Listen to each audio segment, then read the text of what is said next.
right, ladies and gentlemen, I would like you to open up your learning log to the next clean page. Put today's date on there. The second graders in Kimber Larson's room write in their learning logs every day. It's a way to get their thoughts on paper, spark new ideas, and reflect on what they've learned. And I want you to go ahead and put all that thinking that you had going on in your head, and I want you to put that into your learning log.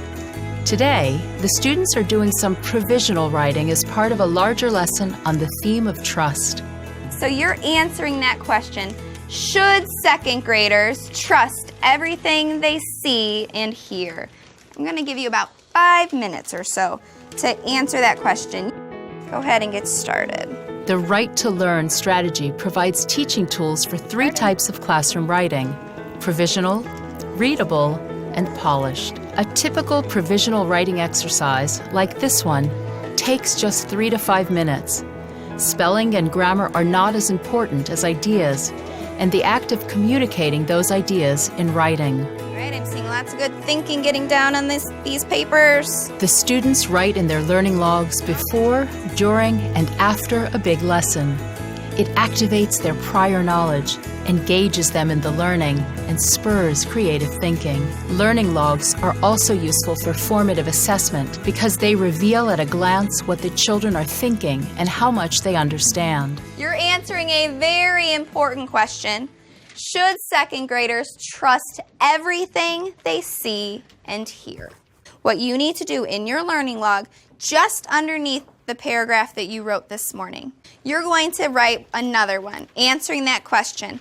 All right, we're going to write on our own, so find a quiet spot, and you're doing your own writing in your learning log. I know that I have a cluster of students who I can give them an organizer, and they can work independently or with one other partner.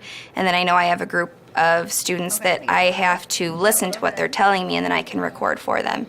But the wonderful thing is they come up with equally good ideas, and they want to share them. I just have to help them with the communication piece.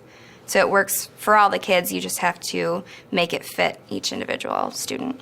The Write to Learn strategy calls for students to share their writing with each other. Should second graders trust everyone? No, because you might get kidnapped. Should second graders trust everything they see and hear? No, because they might tell where you live and might go there and steal your stuff from you. Mr. A is writing a question up on the board. We want you to think about all the things that we've done so far today. In another second grade classroom, Ron Andrus and Hannah Oldman are using Write to Learn to teach about perspective. Their students are about to do a readable writing exercise. Want you to think about perspective now. How does perspective change a story? Readable writing is what the name implies. A piece of writing that a teacher or classmate can easily read and understand. Okay, so right now you guys are going to do a quick write, a few sentences, brainstorm some ideas, write complete sentences. Think about how does the perspective change a story. As the students write, Ron and Hannah offer feedback and guidance. My sister was excited. Tell me more about that part. Good job, George.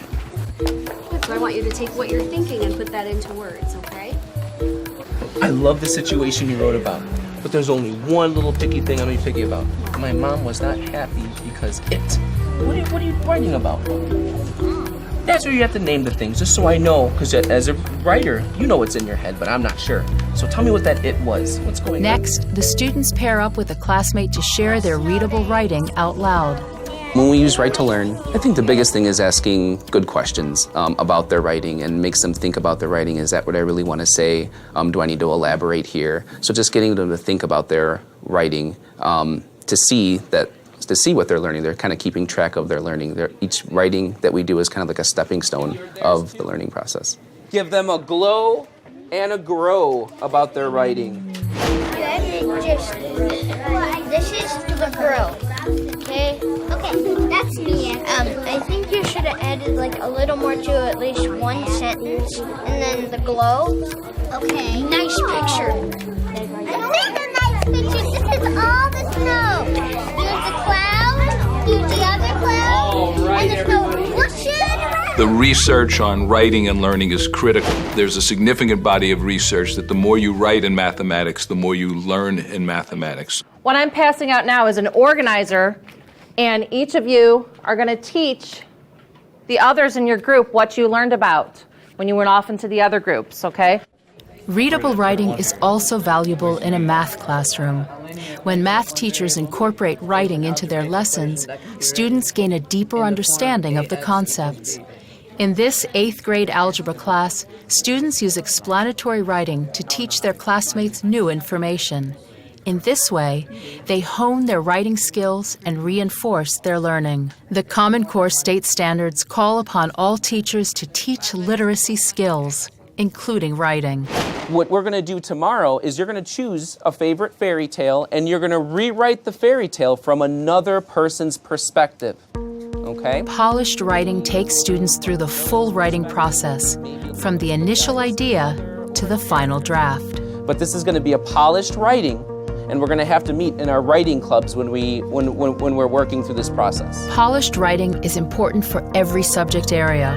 From this 3rd grade science lesson, where students are preparing to write research papers about animals in the wild, to this high school photography class, where students are publishing blog posts about their compositions. Write to Learn provides a framework for polished writing. In Phase 1, the pre-writing phase, students research a topic by reading about it, identifying key ideas, taking notes, and making outlines. For Phase 2, the first draft, students concentrate on a set of criteria such as accuracy, academic vocabulary, and a mix of sentence types. They may use writing frames and other organizers to help them structure their drafts. By the time students write the second draft, in Phase 3 of the polished writing process, they are ready to share their writing with a group of fellow writers, their Writers Club. In Phase 4, the final draft, students fine-tune their writing based on feedback. Writing is as close to thinking. And when you have to write, you have to think, and you have to think about what you want to say, and it really helps you to see your own thoughts. It's a great way to commit yourself to your thoughts and compare your thoughts with other people's thoughts. Another essential way for students to share their thoughts is through discussion. Circle of Knowledge builds critical speaking and listening skills.